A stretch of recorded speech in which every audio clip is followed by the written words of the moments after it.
السلام عليكم ورحمة الله وبركاته.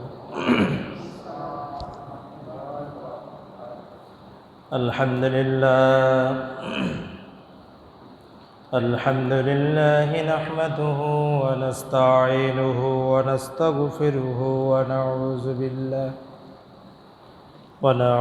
بالله من شرور أنفسنا ومن سيئات أعمالنا. من يهد الله فلا مضل له ومن يضلله فلا هادي له. ونشهد أن لا إله إلا الله وحده لا شريك له. ونشهد أن سيدنا وحبيبنا ومولانا محمدا عبده ورسوله الذي أرسله بالحق بشيرا ونذيرا وداعيا إلى الله بإذنه وسراجا منيرا. فقد قال الله تعالى في كلامه المجيد والفرقان الحميد. أعوذ بالله من الشيطان الرجيم. بسم الله الرحمن الرحيم. قل إن صلاتي ونسكي ومحياي ومماتي لله رب العالمين. وقال تعالى إن الله وملائكته يصلون على النبي يا أيها الذين آمنوا صلوا عليه وسلموا تسليما. اللهم صل على سيدنا مولانا محمد وعلى آل سيدنا مولانا محمد. اللهم صل على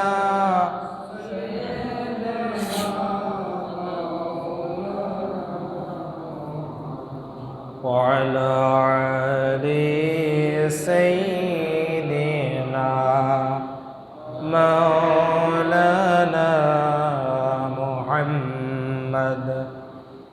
আলহামদুলিল্লাহ, আল্লাহ পাকের দরবারে লাখো কোটি শুকরিয়া যে মহান রব্বুল আলামিন আজকে এই পবিত্র জুমার দিনে জুমার নামাজ পড়ার জন্য জিলকদ মাসের একেবারে শেষ প্রান্তের হজের মাসের শেষ প্রান্তের দিকে আমরা চলে এসেছি। আল্লাহ সুবহানাহু ওয়া তাআলা আমাদেরকে পবিত্র হায়াত দান করে সুস্থ রেখে ভালো রেখে জুমার দিনে মসজিদে আসার তৌফিক দান করলেন। এই জন্য শুকরিয়া আদায় করি, বলি আলহামদুলিল্লাহ। আর একটু জোরে সোরে সবাই বলি আলহামদুলিল্লাহ।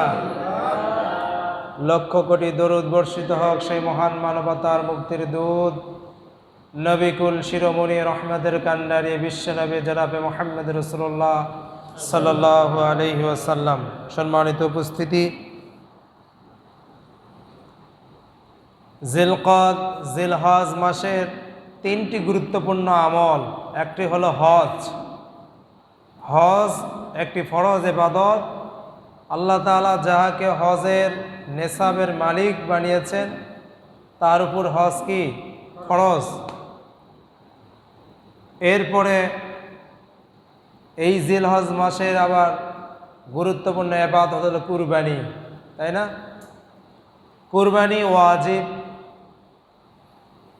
আবার এই দিনে আর একটা ইবাদত হলো ঈদুল আজহা, এটাও একটা ইবাদত, খুশির দিন, মুসলমানদের একটি খুশির দিন, ঈদের দিন। এবং ঈদের নামাজ সম্পর্কে আল্লাহ তাআলা বললেন, ফাসল্লি লিরাব্বিকা ওয়ানহার ইন্না শানিয়াকা হুয়াল আবতার। এই দিনে তোমরা নামাজ পড়ো এবং কুরবানি করো। এখানে নামাজ পড়ার কথা বলা হয়েছিল, ঈদের নামাজের কথা। এরপরে কি করতে বলেছেন? কুরবানি, পশু জবাই করার কথা। কুরবানি একটি গুরুত্বপূর্ণ ইবাদত। মুসলমান সুস্থ মস্তিষ্ক ব্যক্তির নেসাবের মালিক যারা, তাদের উপরে কুরবানি ওয়াজিব। আদম আলাইহিস সালাতু ওয়াস সালাম থেকে শুরু করে আজ পর্যন্ত যত নবী রাসূল দুনিয়াতে এসেছিলেন, সমস্ত নবী রাসূলের জামানায় এই কুরবানি ছিল।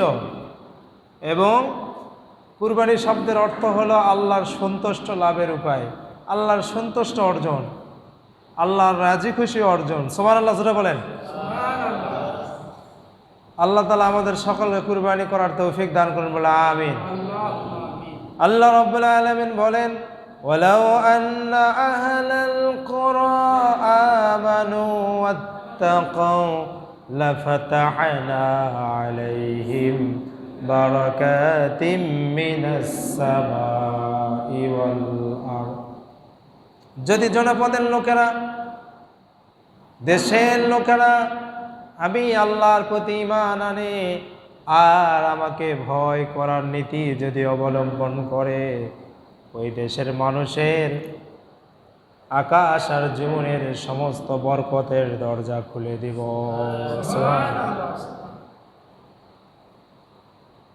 আল্লাহ বললেন, এই পৃথিবীর মালিক, সম্পদের মালিক, দেশের মানুষেরা যদি ঈমান আনে আমি আল্লাহর প্রতি এবং আল্লাহকে ভয় করে যদি কাজ করে, আসমানের যত রহমত, জমিনের যত রহমত বরকত আছে সব ওই মানুষদেরকে আমি আল্লাহ দান করে দিব। সুবহানাল্লাহ। আল্লাহ বললেন, আমি হুকুম করি গভর্নমেন্ট তৈরি করো, সরকার বানাও এবং সরকার বানিয়ে আমার কোরআন দিয়ে দেশ চালাও। যদি না চালাও তাহলে আল্লাহ তাআলা বললেন ক্ষমতা দেই, ক্ষমতা দেওয়ার পরে আমি আল্লাহ চুপ করে বসে থাকি না। আল্লাহ কি ঘুমান নাকি? বলেন, আল্লাহ কি ঘুমান? মুসা আলাইহিস সালাতু ওয়াস সালাম জিজ্ঞাসা করলেন, আল্লাহ তুমি নাকি ঘুমাও না? আল্লাহ পাক বলেন, অবশ্যই আমি ঘুমাই না। কেন, তুমি বিশ্বাস করো না? ওই আল্লাহ অবশ্যই বিশ্বাস করি, কিন্তু আমার বুঝে আসে না, আমার বুঝে আসে না। তুমি যদি বুঝে তোমার যদি না আসে তাহলে তোমাকে আমি বুঝাবো, কিন্তু বিশ্বাস না করলে তো সর্বনাশ। বিশ্বাস না করলে কি সর্বনাশ। ইব্রাহিম আলাইহিস সালাতু ওয়াস সালাম বলেছেন, রব্বি আরিনি কাইফা তুহিয়াল মাউতা। হে আল্লাহ, তুমি মরাকে জিন্দা বানাও কি করে? আল্লাহ তাআলা বলেন, আওয়ালাম তুমিন, তুমি কি বিশ্বাস করো না? ইব্রাহিম আলাইহিস সালাম বলে, বালা।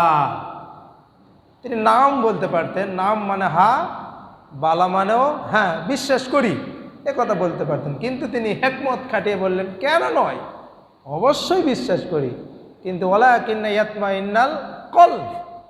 হে আল্লাহ, আমি যদি আমার নিজের চক্ষু দিয়ে দেখতে পারতাম তাহলে আমার প্রশান্তি লাভ হতো। কারণ শোনা কথার দেখা জিনিসে একটু পার্থক্য আছে না? কি বলেন, পার্থক্য আছে না? একটু আমার অন্তরাত্মা শান্তি পাওয়া যাবে। আল্লাহ তখন বললেন, ঠিক আছে, তোমাকে আমি দেখাবো। ইব্রাহিম আলাইহিস সালামকে দেখালেন। মুসা আলাইহিস সালামকে বললেন যে, আল্লাহ তুমি নাকি ঘুমাও না? বলে, হ্যাঁ অবশ্যই ঘুমাও। তুমি বিশ্বাস করি না, করো না? বলে, হ্যাঁ করি, অবশ্যই করি, কিন্তু আমার বুঝে আসে না। তখন বুঝালেন। বলে তুমি যাও এক গ্লাস পানি নিয়ে আসো এবং গ্লাস পানি নিয়ে হাতে নিয়ে দাঁড়িয়ে থাকো। মুসা আলাইহিস সালামকে বলা হলো এক গ্লাস পানি নিয়ে দাঁড়িয়ে থাকো, আর ঘুমকে বলা হলো মুসাকে যায় ধর। ঘুম এসে এখন মুসা আলাইহিস সালামকে ধরছে, হাতের থেকে গ্লাস পড়ে ভেঙ্গে চুরে টুরমার হয়ে গেছে। মুসা আলাইহিস সালাম এখন ভয় পেয়ে গেলেন। আল্লাহ রাব্বুল আলামিন বলেন, মুসা ভয় পাওয়ার কোনো কারণ নাই, আমি আল্লাহ কেন ঘুমাই না এটা বোঝাবার জন্য তোমাকে এক গ্লাস পানি নিয়ে দাঁড় করায় রেখেছিলাম। তুমি মুসা সামান্য কিছু সময় এক গ্লাস পানি নিয়ে দাঁড় করে থাকতে পারলে না, ঘুম তোমাকে এসে ধরে হাত শিথিল করে হাতে থেকে গ্লাস পড়ে ভেঙে চুরে চুরমার হয়ে গেল। এই বিশাল আকাশ আর জমিন, এই সোলার সিস্টেম, এই গহনাদি সূর্য, গ্রহ নক্ষত্র, তারকা, যত কিছু আছে সব কিছু আমি আল্লাহ হাতের মুঠোয়, আর এর সব কিছু ট্রাফিক আমি আল্লাহ নিজে কন্ট্রোল করি। আমি আল্লাহ যদি ঘুমিয়ে যাই আকাশ আর জমিনের কোনো সিস্টেম আর বাকি থাকবে না। কোরআন শরীফের মধ্যে আল্লাহ তাআলা বলেন, লা তাখুযুহু সিনাতুন ওয়ালা নাওম, আমি আল্লাহর ঘুমও নাই তন্দ্রাও নাই। তন্দ্রা মানে বোঝেন ঝিমানি, একটু ঝিমাই না, আল্লাহর এই ঝিমানিও নাই। সুবহানাল্লাহ জোরে বলেন। আল্লাহর ঘুমও নাই তন্দ্রাও নাই। সে আল্লাহ তাআলা বলছেন ক্ষমতা দেই আমি, ক্ষমতা দিয়ে চোখ মুজে ঘুমে থাকি না। লিনুনজিরা কাইফা তা'মালুন, ক্ষমতা দিয়ে দেখি তুমি তোমার জনগণের সঙ্গে কি ব্যবহার করো। জনগণের ভাগ্য বদলাও না দলের ভাগ্য বদলাও, আমি আল্লাহ তাকায় দেখি। সেই আল্লাহ পাক রব্বুল আলামিন ইব্রাহিম আলাইহিস সালামকে বললেন, ইব্রাহিম আসলিম, সারেন্ডার করো, আত্মসমর্পণ করো। কুরবানির কথা বলতে গেলে ইব্রাহিম আলাইহিস সালামের জীবনী, হজের কথা বলতে গেলে ইব্রাহিম আলাইহিস সালামের জীবনী, ঠিক কিনা? এমন একজন নবী ছিলেন, এত বেশি তাহাকে পরীক্ষা করা হয়েছিল, এত কঠিন পরীক্ষা তার কে করা হয়েছিল। পৃথিবীর যত নবী এসেছেন এত বেশি কঠিন পরীক্ষা আর কাহকে করা হয় নাই, যতটা বেশি পরীক্ষা ইব্রাহিম আলাইহিস সালামকে করা হয়েছিল। বলেন সুবহানাল্লাহ। এবং তিনি পরীক্ষায় ফেল করেছেন না পাস করেছেন? ফার্স্ট ক্লাস পাস করেছেন, গোল্ডেন এ প্লাস পেয়েছেন। আল্লাহ তাআলা বললেন, ইব্রাহিম আসলিম। ইব্রাহিম সাল্লাম বললেন, আসলাম তুলি রব্বিল আলামিন, আমি আমার প্রভুর সামনে আত্মসমর্পণ করলাম। আল্লাহ বললেন, ইব্রাহিম আত্মসমর্পণ করো। তিনি কথা ছাড়াই বললেন না যে আল্লাহ কোন কোন বিষয়ে আত্মসমর্পণ করব, কিভাবে আত্মসমর্পণ করব, কতটুকু সময় আত্মসমর্পণ করব, কিছু বললেন না। বলার সঙ্গে সঙ্গে ইব্রাহিম সাল্লাম বললেন, আসলাম তুলি রব্বিল আলামিন, আমি আমার প্রভুর সামনে আত্মসমর্পণ করলাম। তখন আল্লাহ তাআলা বললেন, ইব্রাহিম তুমি যেহেতু আত্মসমর্পণ করলে, তাহলে আমি আল্লাহ তাআলা তোমাকে একটি ডিগ্রি দান করব। সেটা হলো গোটা বিশ্বের মানব জাতির, মুসলিম জাহানের জাতির পিতা তোমাকে বানাবো। বলেন সুবহানাল্লাহ। জাতির পিতা বানাবেন, জাতির পিতা তো এত সহজ ব্যাপার নয়, নাকি বলেন? জাতির পিতা তো এত সহজ নয়। জাতির পিতা হলে পরীক্ষা দিতে হবে, হাবরি জাবরি ফালতু পরীক্ষা নয়, তো ইমানের পরীক্ষা, আগুনে ফেলে দেওয়ার সেই পরীক্ষা, নিজের কলিজার টুকরা সন্তানকে জবাহ করার পরীক্ষা।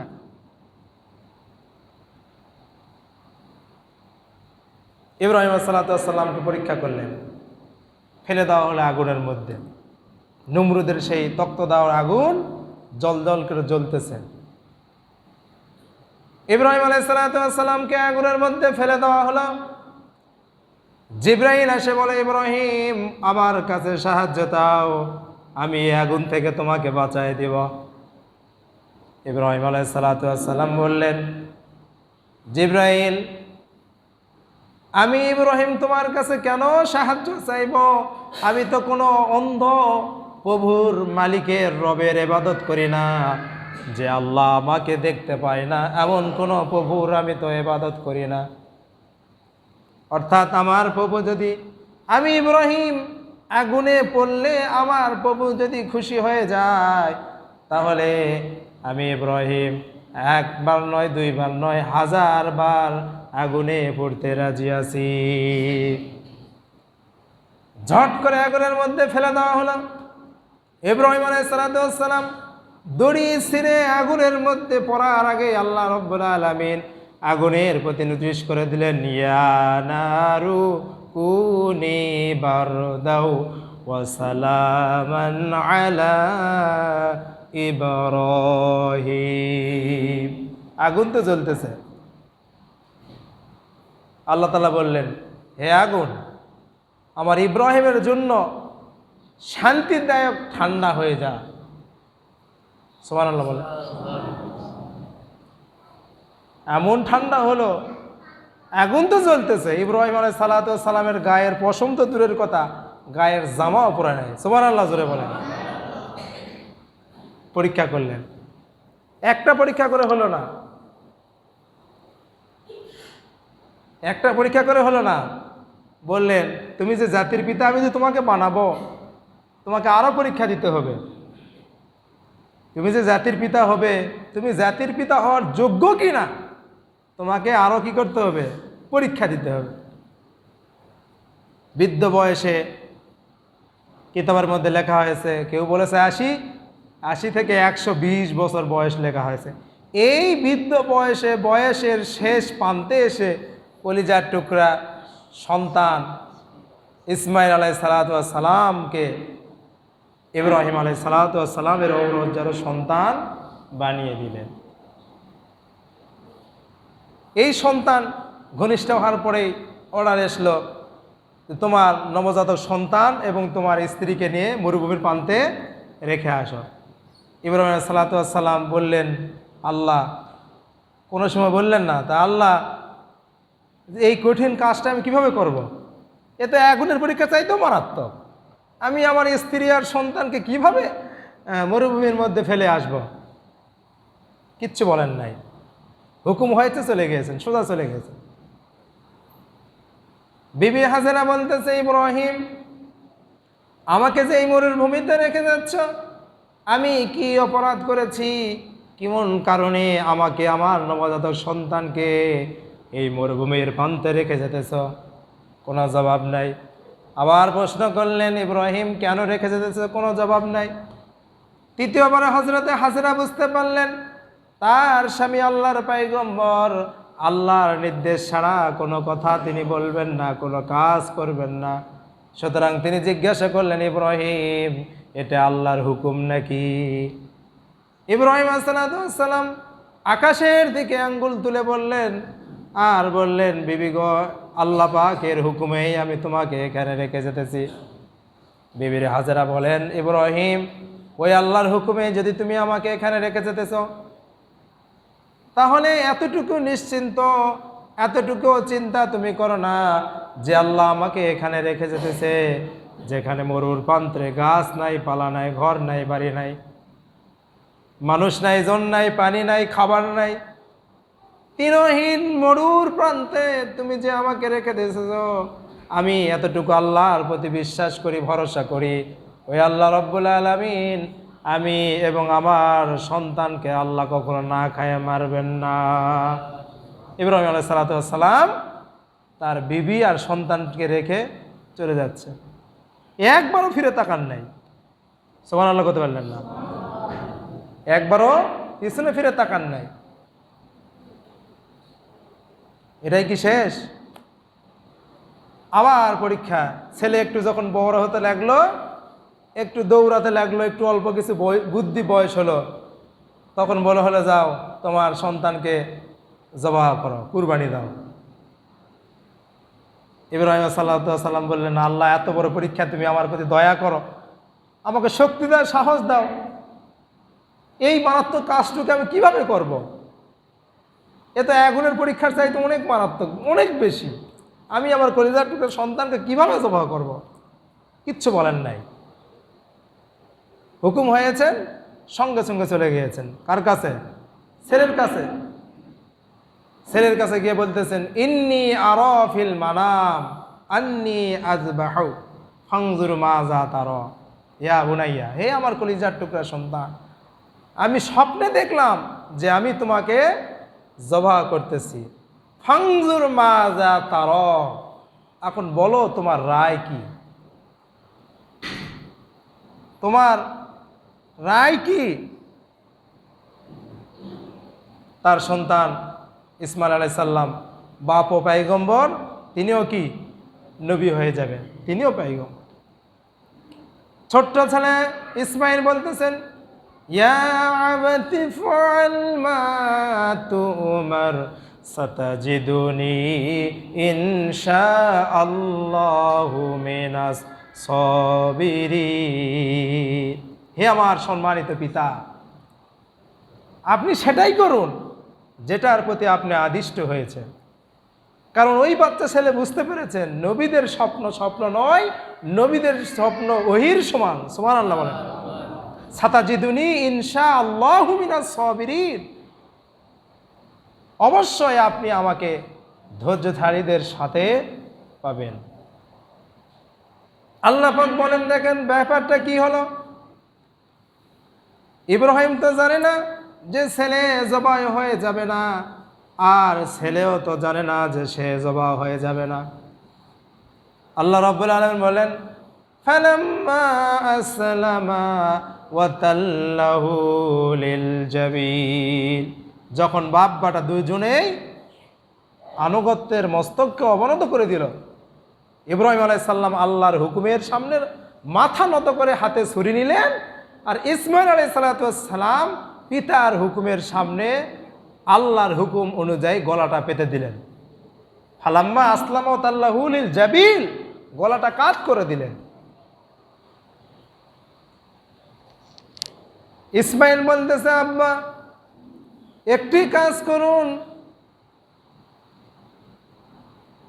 আমার হাত পাওটা একটু বেঁধে দিন, আর আপনার চোখটাও একটু বাঁধেন, কারণ আমি আপনার একমাত্র সন্তান।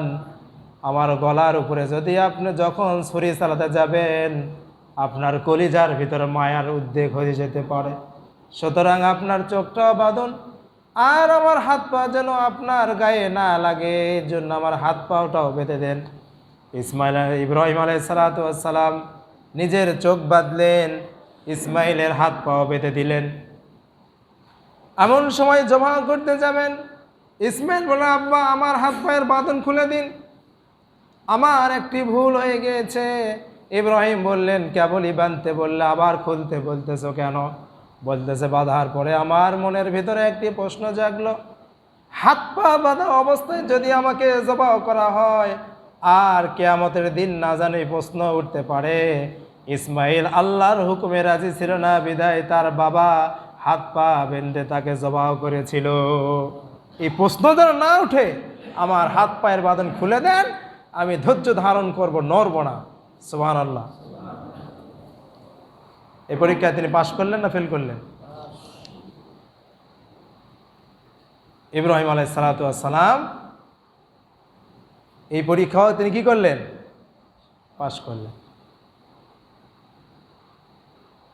এরপর আল্লাহ তাআলা বললেন, কদ সাদ্দাকতা রুইয়া ইন্না কাযালিকা নাজিজিল মুহসিনিন। হে ইব্রাহিম, তুমি তোমার স্বপ্নকে বাস্তবে রূপ দিয়েছো। সুবহানাল্লাহ। এবং ইন্না কাযালিকা নাজিজিল মুহসিনিন, অবশ্যই নিশ্চয় আমি মুহসিনিন বান্দাদেরকে এরকম পুরস্কার করে থাকি। সুবহানাল্লাহ। তাহলে ইব্রাহিম আলাইহিস সালামের কত কঠিন পরীক্ষা, তাই না? জীবনের শুরু থেকে নগ্ন থেকেই পরীক্ষা। হজের কথা বলেন, কুরবানির কথা বলেন, ইব্রাহিম আলাইহিস সালামের জীবনী এত বেশি মারাত্মক পরীক্ষা করা হয়েছিল ইব্রাহিম আলাইহিস সালাম। কোনো নবীকে এত বেশি মারাত্মক পরীক্ষা করা হয় নাই। সেই কুরবানি আল্লাহ তাআলা বললেন, কুল ইন্না সলাতি ওয়া নুসুকি ওয়া মাহইয়ায়া ওয়া মামাতি লিল্লাহি রাব্বিল আলামিন। বলো, আমার নামাজ, আমার কুরবানি, আমার বেঁচে থাকা, আমার মরে যাওয়া সব কার জন্য? আল্লাহর জন্য, সুবহানাল্লাহ, একমাত্র আল্লাহর জন্য। এটাই মুসলমানদের কাজ। আমার নামাজ, আমার কুরবানি, বেঁচে থাকা সব আল্লাহর জন্য। এটাই একমাত্র মুসলমানদের কাজ। ইব্রাহিম আলাইহিস সালাম বলেছিলেন। এই কুরবানি কাদের উপরে ওয়াজিব? এই কুরবানি যারা নেসাবের মালিক, জাকাতের যেমন নেসাবের মালিক আছে, জাকাতের শর্ত হলো 1 বছর বাড়িতে থাকতে হবে, কিন্তু কুরবানি নেসাবের মালিকের শর্ত 1 বছর নয়, জিলহজ মাসের 10 তারিখ থেকে 12 তারিখ পর্যন্ত কোনো ব্যক্তির কাছে যদি জাকাতের পরিমাণের নেসাবের মালিক থাকে, টাকা স্বর্ণ যেটাই হোক তার কাছে থাকে, ও পরিমাণে যদি টাকা থাকে, তার উপর কুরবানি ওয়াজিব। এবং সুস্থ মস্তিষ্ক হতে হবে। কোনো অসুস্থ ব্যক্তির যদি নেসাবের মালিক হয়ে থাকে, তার উপর কুরবানি ওয়াজিব নয়। কোনো মহিলার যদি এই নেসাবের মালিক হয়ে থাকে, তার উপরও কুরবানি ওয়াজিব। কিন্তু রাসূল সাল্লাল্লাহু আলাইহি ওয়াসাল্লাম বলেছেন, যখন কুরবানি জবাহ করতেন বলতেন আল্লাহ মিনকা ওয়ালাকা বিসমিল্লাহি আল্লাহু আকবার। এই দোয়া বলছেন, আর বলছেন যে হে আল্লাহ, আমি এবং আমার পরিবারের পক্ষ থেকে তোমার রাস্তায় তোমার সন্তুষ্টি অর্জনের জন্য কুরবানি করলাম। তাহলে আপনি আপনার পরিবারের পক্ষ থেকে কুরবানি আল্লাহর রাস্তায় করবেন। কুরবানির পশু কিনবেন সবচাইতে সুন্দর, যেটা আপনার চোখে ভালো লাগবে। পশুর গায়ে কোনো ধরনের ক্ষত বিক্ষত, যেমন শিং ভাঙ্গা, নেস কাটা, পা খোড়া, চোখ কানা, কান কাটা, কোনো খুঁতযুক্ত পশু দ্বারা কুরবানি হবে না। ওটা খাওয়া জায়েজ, ওটা এমনি জবাহ করে খাওয়া কিন্তু হারাম নয়, জায়েজ, কিন্তু কুরবানি ওটা হবে না। কুরবানি কেনার পরে কোনো পশুর শিং যদি অর্ধেকের বেশি ভেঙে যায়, বা কোরা পা ভেঙে যায়, বা নেস কাটা হয়, তাহলে ওই পশু কেনার পরে যদি এই কাজ হয়, তাহলে ওই পশু দ্বারাও কুরবানি হবে না। সামর্থ্য থাকলে নতুন পশু আবার কিনে কুরবানি দিতে হবে। আল্লাহর হাবিব সাল্লাল্লাহু আলাইহি সাল্লাম তিনি এক সফরে যাচ্ছিলেন, এমন সময় কুরবানি সময় হয়ে গেল। তিনি কুরবানির কয়েকজন মিলে একটি উট, সেই উটে 10 ভাগে বিভক্ত করে তারা কুরবানি করেছিলেন। উটের বয়স হওয়া লাগবে 5 বছর। কয় বছর? 5 বছর। আমাদের এলাকায় উট নাই, আমরা দেব না, জানানো দরকার নাই, তাও জানা লাগবে। উটের বয়স হতে হবে 5 বছর, ভাগ হবে সর্বোচ্চ 10টা। আর গরু আর মহিষের বয়স হতে হবে 2 বছর, ভাগ হবে কয়টা? 7টা। জোর বেজুর নেই, জয়টা দিবেন 6টাই হবে। আর ছাগলের বয়স হবে 6 মাস থেকে 1 বছর। 6 মাসের ছাগল যদি দেখতে মনে হয় 1 বছরের মতো, তাহলে ওই ছাগল দ্বারা কুরবানি হবে, জায়েজ আছে। কুরবানির টাকা হালাল হতে হবে। কুরবানির টাকা কি হতে হবে? হালাল হতে হবে। হালালাম তয়্যিবা, প্রত্যেকটা ইবাদতের শর্ত হালাল। বেনামাজিরা কুরবানি দিবেন বেনামাজির সাথে, আর নামাজিরা কুরবানি দিবেন নামাজি লোকের সাথে। দুইটি কথা বললে আপনারা আশ্চর্য হবেন। সেটা হলো, রোজার মাসে বেরোজদারেরা ইফতারির যে বাজার করে, আর তাদেরকে যে এতই পিপাসা লাগে, অন্য মানুষকে লাগে না। আর ঈদের সময় যখন চলে আসবে, মার্কেটের প্রতিদিন 6 বার করে যাবে, তারপরে তার মার্কেট শেষ হয় না। আবার ঈদের দিন নতুন কাপড় চোপড় পরে সবার সামনে যায় দাঁড়াবে, কিন্তু তার মনের ভিতরে সুর সুর ভাব সেটা তো থাকবেই, কারণ ওর জন্য তো ঈদের মাঠ নয়। আর রোজাদার ব্যক্তির ভিতরে ওই জিনিসটা হয় না। ঠিক কুরবানির সময় যারা কুরবানির নেশাবের মালিক, যারা নামাজ পড়ে, তাদের চাইতে কিছু বেনামাজি মানুষের কুরবানির কয় নিয়ে মেলা পড়ে যায়, ধুম পড়ে যায়। কত টাকা দামের কুরবানি দেব, কি পশু কুরবানি দেবো, একটা গরু দেবো, একটা ছাগল দেবো, ইলাহি কারবার। কারণ হলো গোস্ত খাওয়া। কারণ কি? গোস্ত খাওয়া, জামাই আছে, মেয়ে আছে, আত্মীয় স্বজন আছে, কুরবানি না দিলে কার কাছে যাব, এই একটা ধারণা। বা বেনামাজিদের এইরকম একটা আছে। সুতরাং নামাজের কথা আগে বলা আছে, কুল ইন্না সলাতি ওয়া নুসুকি, আগে নামাজ পড়ো তারপর কুরবানি করো। তোমার নামাজ, কুরবানি, হায়াত, মৌত সব কার জন্য? আল্লাহর জন্য। ইব্রাহিম আলাইহিস সালাম বললেন তো এই কথা, সব আল্লাহর জন্য। এক ব্যক্তি, একটি গল্প শুনাই, গল্পটা কোরআন হাদিসের নয় কিন্তু শিক্ষণীয় একটি গল্প। এক ব্যক্তি, এই যে জুমার দিনে আমি কুরবানির ওয়াজ করতেছি, এক ব্যক্তি জুমার দিনে ওয়াজ কুরবানির ফজিলতের বর্ণনা শুনে বাড়িতে গিয়ে বলতেছে, বিবি নিয়ত একটা করেই ফেলেছি, কুরবানি এবারে দেওয়াই লাগবে। তো বলছে, তুমি তো নিয়ত করেছো ঠিকই আছে, কিন্তু কুরবানি করার মতো তোমার তো টাকা নাই। ও টাকা থাক না থাক, নিয়ত করে ফেলছি, যা আছে কপালে। হুজুর যে ফজিলতের বর্ণনা করলেন, এতে কুরবানি না দেখে থাকা যায়? আচ্ছা, ইমাম সাহেব একদিন ফজরের নামাজের সময় আসতেছিলেন। ফজরের ওয়াক্তে চাঁদের একটি মিষ্টি আলো উজ্জ্বলিত হয়, যারা ফজরের নামাজ পড়তে আসেন তারা জানতে পারবেন। সুন্দর একটি আলো হয়, যে আলোর মাধ্যমে গোটা জমিনটা দেখা যায়, ঠিক কিনা? খেয়াল করবেন। এই আলোর মধ্যে ইমাম সাহেব হুজুর দেখতেছেন যে এক ব্যক্তি কি যেন ঘষ্টি করে টানাটানি করতেছে। এখন বলছে, এই কে রে, ওটা কে কে? বলে, হুজুর আমি। তো তুমি কি এটা? করছে, গরু। তো গরু কোথায় পেলে? চুরি করে নিয়ে আসি হুজুর। বলছে, আশ্চর্য কথা, তুমি গরু চুরি করে নিয়ে আসলে? কার গরু? কোথায় থেকে চুরি করে নিয়ে? বলছে, হুজুর কালকে যে কুরবানির ফজিলতের বর্ণনা আপনি করছেন, নিয়ত একটা করেই ফেলেছি, কুরবানি এবছর আমার কি করতে হবে? দেওয়াই লাগবে। আরে বেটা, তুই গরু চুরি করে আনলু, আর চুরি করা গরু দিয়ে কুরবানি দিবে? তো হুজুর তাও জানি, গরু চুরি করলে হবে কি? পাপ। বোঝেন না কথা? চুরি করলে কি হবে? পাপ। আর কুরবানি দিলে কি হবে? সোয়াব। তো পাপে আর সোয়াবে হবে কাটাকাটি, মাঝখান থেকে গোস্ত খাওয়া ফাও। তো আসলে বিষয়টা যেন তা না হয়। হারাম টাকার সঙ্গে হালাল টাকা মিশ্রিত হলে কুরবানি হবে না। 1 মণ দুধের মধ্যে 1 ফোঁটা লেবুর রস দিলে 1 মণ দুধ নষ্ট হবে না ভালো থাকবে? নষ্ট। ঠিক তেমনি বেনামাজি হারাম খোরেরা, ওদেরতে গোস্ত খাওয়ার লোক, ওরাও ভাবে কুরবানি দিবে। কথা তিক্ত লাগলো বলতে হবে। কথা কি? তিক্ত লাগলো বলতে হবে। আর যারা নামাজি, যাদের টাকা হালাল, তারা আপনার নামাজি লোক দেখেন কুরবানি করবেন কেন? আপনার ওর সাথে কুরবানি দেয়, আপনার কুরবানি নষ্ট করবেন কেন? তাহলে পশু ক্রয় করবেন হালাল টাকা দিয়ে, এবং দেখবেন কোনো খুঁত ছাড়া পশু আপনারা ক্রয় করবেন। একাধিক জুমাতে আমরা আরও অনেক আলোচনা করব ইনশাআল্লাহ। মৃত ব্যক্তির নামে আমরা কুরবানি দিয়ে থাকি। মৃত ব্যক্তির নামে কুরবানি ওয়াজিব হয় না। মৃত ব্যক্তির নামে যার উপর কুরবানি ওয়াজিব, তার পক্ষ থেকেই কুরবানি দিতে হবে। বলতে হবে যে আমার পরিবারের পক্ষ থেকে কুরবানি দিলাম। আপনার উপরেই কুরবানি ওয়াজিব, আপনাকেই কুরবানি দিতে হবে। এবং রাসূল সাল্লাল্লাহু আলাইহি ওয়াসাল্লাম বলেছেন, যে ব্যক্তি কুরবানি দেওয়ার সামর্থ্য থাকার পরেও কুরবানি দিল না, সে যেন আমার ঈদগাহে না আসে। এত বড় কথা বললেন।